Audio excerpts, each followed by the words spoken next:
नमस्कार, आप देख रहे हैं न्यूज वॉच इंडिया और मैं हूं आपके साथ सत्यम गौर। बुलेटिन की शुरुआत करेंगे कुछ अहम खबरों के साथ। इसरो ने आज इतिहास रच दिया है। चंद्रयान 3 ने आज चांद पर सफल लैंडिंग कर ली है और यह सफलता हासिल करने वाला भारत दुनिया का चौथा देश बन चुका है।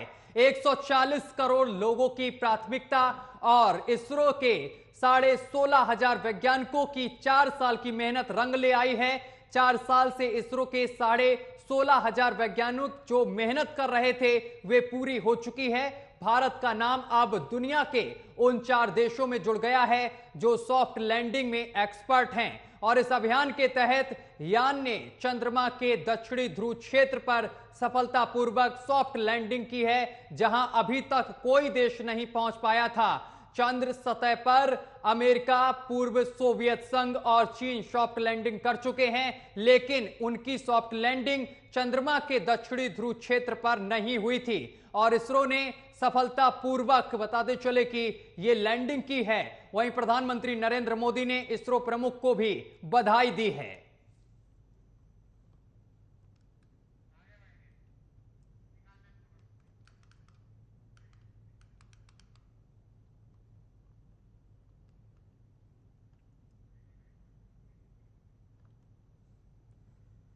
तो ये 4 तस्वीरें हम आपको दिखा रहे हैं आपकी टीवी स्क्रीन पर। चंद्रयान 3 की सफलतापूर्वक लैंडिंग और एक तरफ प्रधानमंत्री नरेंद्र मोदी देखे जा सकते हैं किस तरीके से वो बधाई देते हुए नजर आ रहे हैं। चंद्रयान 3 की सफल लैंडिंग के बाद प्रधानमंत्री नरेंद्र मोदी ने क्या कुछ कहा है, आइए हम आपको सुनवाते हैं। मेरे प्यारे परिवारजनों, जब हम अपनी आंखों के सामने ऐसा इतिहास बनते हुए देखते हैं तो जीवन धन्य हो जाता है। ऐसी ऐतिहासिक घटनाएं राष्ट्र जीवन की चिरंजीव चेतना बन जाती है। ये पल अविस्मरणीय है। ये क्षण अभूतपूर्व है। ये क्षण विकसित भारत के शंखनाद का है। ये क्षण नए भारत के जयघोष का है। ये क्षण मुश्किलों के महासागर को पार करने का है। ये क्षण जीत के चंद्र पथ पर चलने का है। ये क्षण 140 करोड़ धड़कनों के सामर्थ्य का है। ये क्षण भारत में नई ऊर्जा, नया विश्वास, नई चेतना का है। ये क्षण भारत के उदयमान भाग्य के आह्वान का है। अमृत काल की प्रथम प्रभा में सफलता की ये अमृत वर्षा हुई है। हमने धरती पर संकल्प लिया और चांद पर उसे साकार किया। और हमारे वैज्ञानिक साथियों ने भी कहा, India is now on the moon. आज हम अंतरिक्ष में नए भारत की नई उड़ान के साक्षी बने हैं।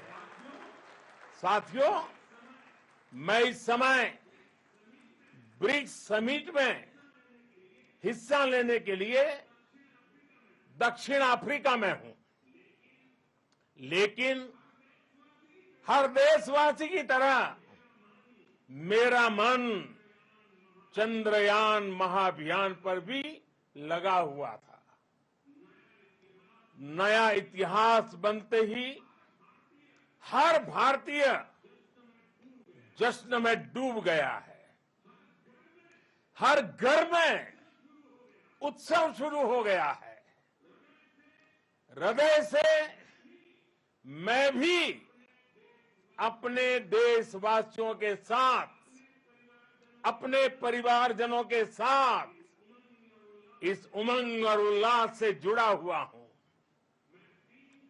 मैं टीम चंद्रयान को, इसरो को और देश के सभी वैज्ञानिकों को जी जान से बहुत बहुत बधाई देता हूं, जिन्होंने इस पल के लिए वर्षों तक इतना परिश्रम किया है।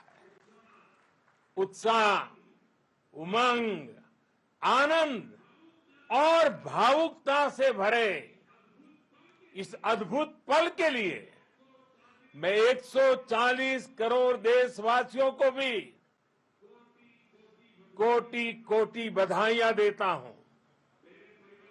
मेरे परिवारजनों, हमारे वैज्ञानिकों के परिश्रम और प्रतिभा से भारत चंद्रमा के उस दक्षिणी ध्रुव पर पहुंचा है, जहां आज तक दुनिया का कोई भी देश नहीं पहुंच सका।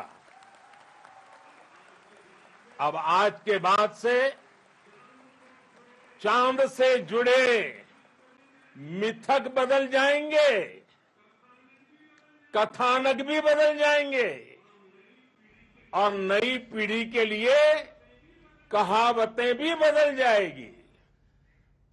और चंद्रयान 3 की सफलता पर प्रधानमंत्री नरेंद्र मोदी ने इसरो प्रमुख एस सोमनाथ को बधाई दी है। इस पर प्रतिक्रिया देते हुए इसरो प्रमुख ने कहा है कि प्रधानमंत्री नरेंद्र मोदी ने हम सभी को बधाई दी है और कहा है कि वे व्यक्तिगत रूप से आकर हम में से प्रत्येक को बधाई देना चाहेंगे।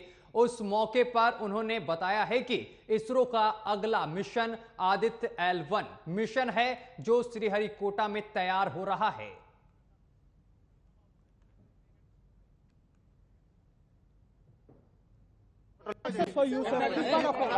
We are very happy about it.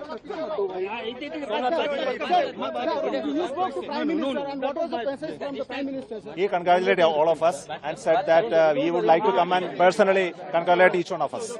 And what is your next goal, sir? Because rover need to come out. It will come. It will come out, and we'll take a decision today. We'll take a decision today. About the health of the rover, sir? Not only coming out, what time it will come out, we'll decide today. What? Chandrayaan 3 की सफलता पर उत्तर प्रदेश के मुख्यमंत्री योगी आदित्यनाथ ने खुशी जताते हुए कहा है कि चंद्रयान 3 की सफलता यानी कि सफल लैंडिंग नए भारत की सामर्थ्य और शक्ति का सशस्त्र प्रदर्शन है। प्रधानमंत्री के दूरदर्शी नेतृत्व और मार्गदर्शन में इसरो के वैज्ञानिकों ने वह कर दिखाया जो कोई नहीं कर सका।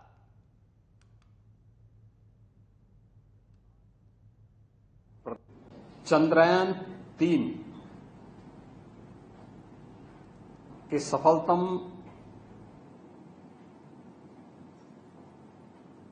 सॉफ्ट लैंडिंग नए भारत के सामर्थ्य और शक्ति का जोरदार प्रदर्शन है। प्रधानमंत्री मोदी जी के विजनरी नेतृत्व और मार्गदर्शन में इसरो के वैज्ञानिकों ने वह कर दिखाया है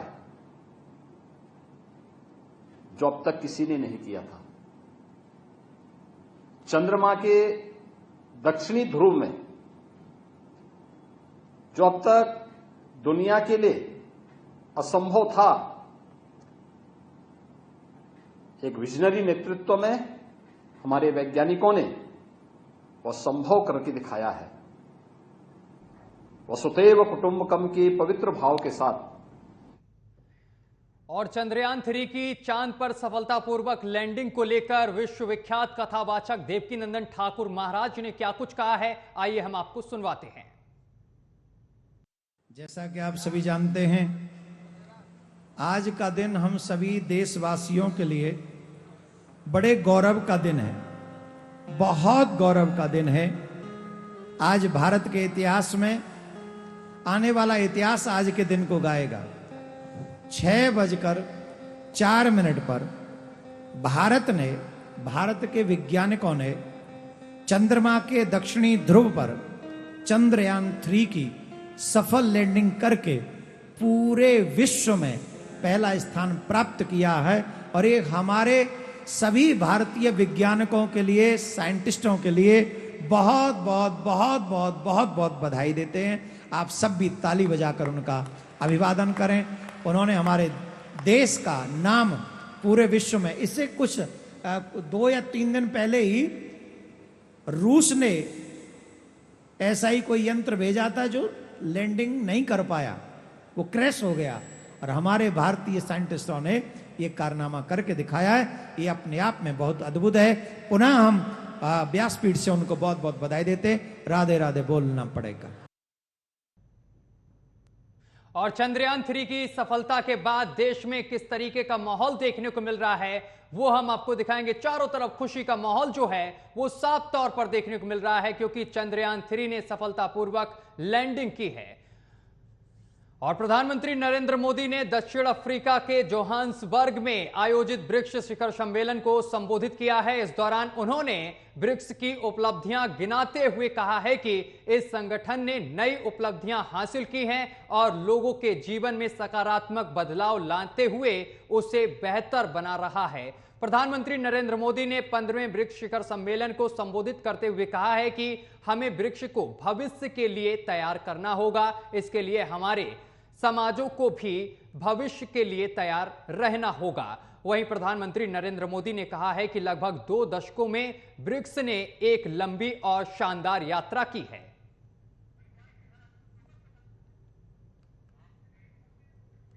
खबरों में आगे बढ़ेंगे, अमेरिका की बात करेंगे। आपको बताते चले कि ब्रिक्स के बाद अब अमेरिका के राष्ट्रपति जो बाइडेन 7 सितंबर को भारत आ रहे हैं और 4 दिन की यात्रा पर भारत आ रहे राष्ट्रपति जो बाइडेन 10 सितंबर तक भारत में रहेंगे। इस दौरान अमेरिकी राष्ट्रपति G20 शिखर सम्मेलन में भाग लेंगे। इस शिखर सम्मेलन में स्वच्छ ऊर्जा परिवर्तन, जलवायु परिवर्तन, यूक्रेन में युद्ध के प्रभाव समेत कई वैश्विक मुद्दों पर चर्चा होगी। बाइडेन भारत दौरे पर आने वाले 8वें अमेरिकी राष्ट्रपति होंगे।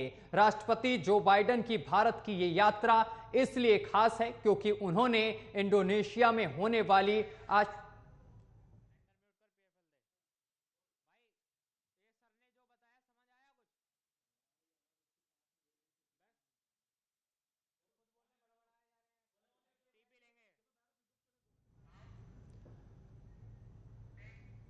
खबरों में आगे बढ़ेंगे। आज लखनऊ में लोकसभा चुनाव की तैयारियों को लेकर बीएसपी प्रमुख मायावती ने नेताओं के साथ बैठक की है।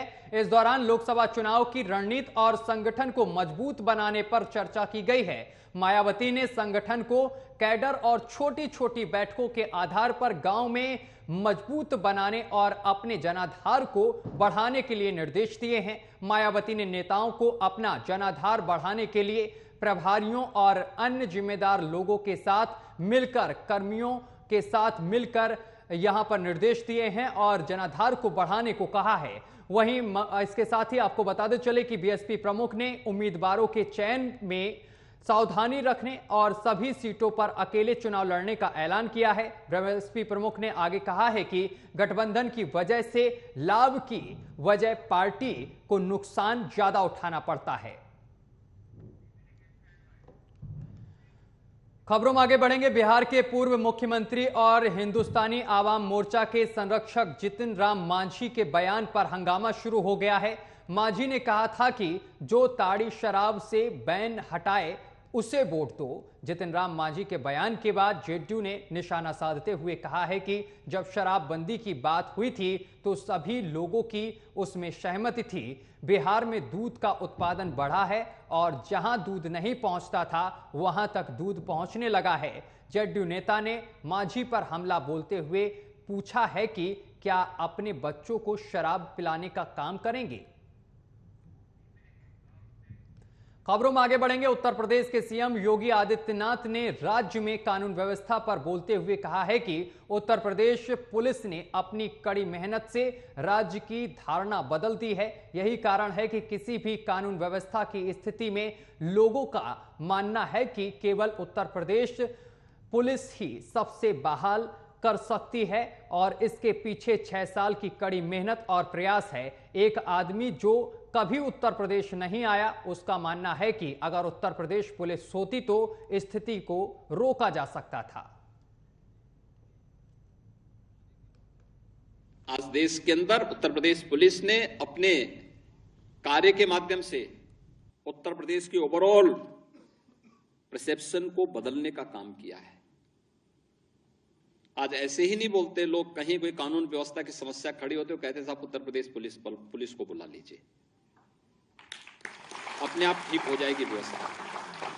एक विश्वास, कॉमन मैन के मन में एक विश्वास, कहीं कोई बात होती है जिसका उत्तर प्रदेश जो कभी आया ही नहीं होगा, वह भी आज अगर बोलता है तो इसके पीछे पिछले 6 वर्ष के अंदर हुई मेहनत, किया गया कार्य है, जिससे आज एक कॉमन मैन जो उत्तर प्रदेश कभी नहीं आया, वह भी बोलता है साहब उत्तर प्रदेश पुलिस होती तो यह घटना नहीं घटित होती। अगर उत्तर प्रदेश पुलिस ने इस परसेप्शन को बदला और सुरक्षा का एक बेहतर वातावरण बना हर तबके के मन में, पर्व और त्योहार शांतिपूर्ण तरीके से मनाए जा रहे हैं, कार्यक्रम बहुत अच्छे ढंग से सभी सकुशल संपन्न हो जा रहे हैं, बड़ा सा बड़ा कार्यक्रम प्रदेश के अंदर संपन्न हो रहा है और प्रदेश के अंदर बड़ा सा बड़ा निवेश भी आ रहा है। जिस उत्तर प्रदेश में निवेश एक सपना हुआ करता था, आज देश के अंदर आपने अभी हाल ही में रिजर्व बैंक की और नीति आयोग की रिपोर्ट को देखा होगा, देश के अंदर सबसे अधिक निवेश आकर्षित करने वाले राज्य में और निवेश करवाने वाले राज्य में उत्तर प्रदेश की गिनती हुई है। सबसे पहले नंबर 1 पर उत्तर प्रदेश रहा। ये चीजें क्या दिखाती हैं? परिवर्तन हुआ है। चलिए खबरों में आगे बढ़ेंगे। बीजेपी नेता राजेंद्र राठौर ने कांग्रेस की गहलोत सरकार के दावों पर सवाल खड़े करते हुए कहा है कि सरकार ने विधानसभा में 2020 और 21 में बिजली क्षेत्र में राज्य को आत्मनिर्भर और अतिरिक्त बिजली पैदा करने का दावा किया था। इसके साथ ही बीजेपी नेता ने के मुताबिक बिजली विभाग के अधिकारियों और कर्मचारियों की लापरवाही, विभाग में फैले करप्शन की वजह से राज्य को 3,475 लाख यूनिट बिजली की जगह प्रतिदिन केवल 3,265 लाख यूनिट बिजली ही मिल पा रही है, जिसकी वजह से राज्य के लोगों को बिजली की कमी और कटौती झेलनी पड़ रही है।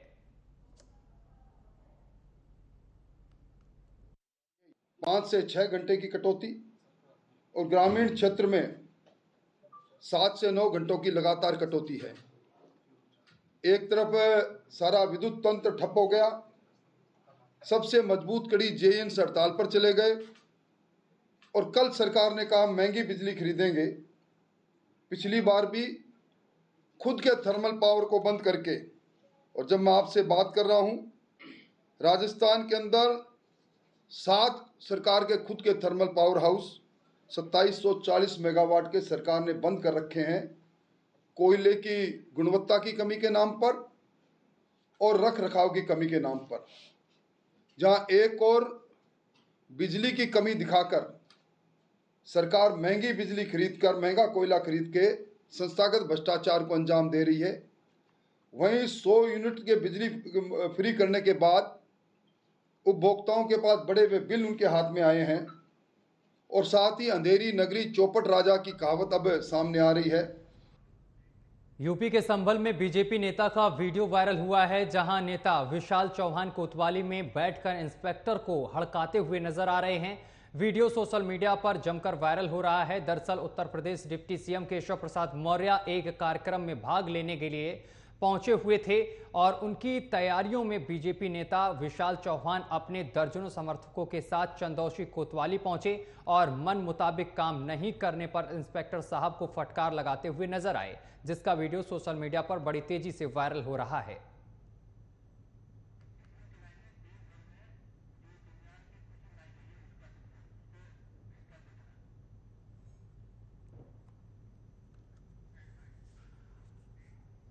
और चंद्रयान 3 ने सफलतापूर्वक चांद पर लैंडिंग की है, जिसको लेकर पूरे देश भर में जश्न का माहौल देखने को मिल रहा है। कहीं पटाखे चलाए जा रहे हैं। ये तस्वीरें देखिए, हम आपको ये तस्वीरें दिखा रहे हैं। पश्चिम बंगाल की तस्वीर देखिए, किस तरीके से ढोल नगाड़े बजाए जा रहे हैं, डांस किया जा रहा है।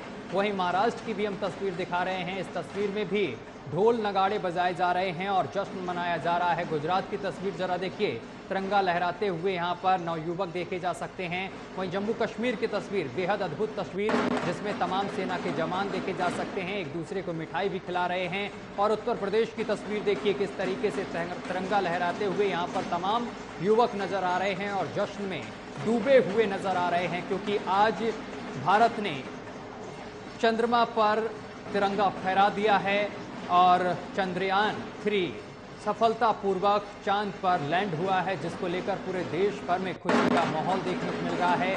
छात्र छात्राओं को जरा देखिए, गुजरात की तस्वीर में किस तरीके से नाचती हुई, डांस करती हुई, थिरकती हुई नजर आ रही हैं और एक दूसरे को मिठाइयां भी बांटी जा रही हैं। ये तमाम तस्वीरें हम आपको दिखा रहे हैं। पूरे देश भर में जश्न का माहौल देखने को मिल रहा है और इसी के साथ प्रधानमंत्री नरेंद्र मोदी ने इसरो चीफ को भी बधाई दी है और उनको ये भी बोला है कि वो खास तौर पर आएंगे और प्रत्येक वैज्ञानिक से एक एक कर मिलेंगे और सभी को बधाई भी देंगे। तो ये उत्तर प्रदेश की तस्वीर देखिए, किस तरीके से ढोल नगाड़े बजाए जा रहे हैं, हाथों में तिरंगा यहाँ पर लोग लिए हुए हैं और जश्न मनाते हुए नजर आ रहे हैं। ये आपकी टीवी स्क्रीन पर कई तस्वीरें हम आपको दिखा रहे हैं। खबरों में आगे बढ़ेंगे। शिक्षा मंत्रालय ने एक बड़ा फेरबदल किया है। बताते चले कि बोर्ड परीक्षाओं को साल में 2 बार कराने का फैसला लिया गया है, जिसमें छात्र छात्राओं के पास ये छूट होगी कि वह दोनों ही सूत्रों की परीक्षाओं में से बेस्ट मार्क्स को फाइनल माना जा सकेगा। छात्राओं के लिए अच्छी बात यह है कि साल में 2 बार परीक्षाओं के आयोजन के बाद वही नंबर फाइनल माने जाएंगे जो अच्छे होंगे। शिक्षा मंत्रालय की ओर से किए गए बदलावों के तहत क्लास 11 और क्लास 12 के स्टूडेंट को अब स्ट्रीम चुनने की बाध्यता को हटा दिया गया है और अब छात्र छात्राओं को इन क्लासेस में अपने पसंद के सिलेबस को चुनने का पूरा मौका होगा। वहीं छात्राओं को 2 भाषाओं का अध्ययन करना होगा। कक्षा 11 और 12 में कम से कम एक भाषा भारतीय होनी चाहिए।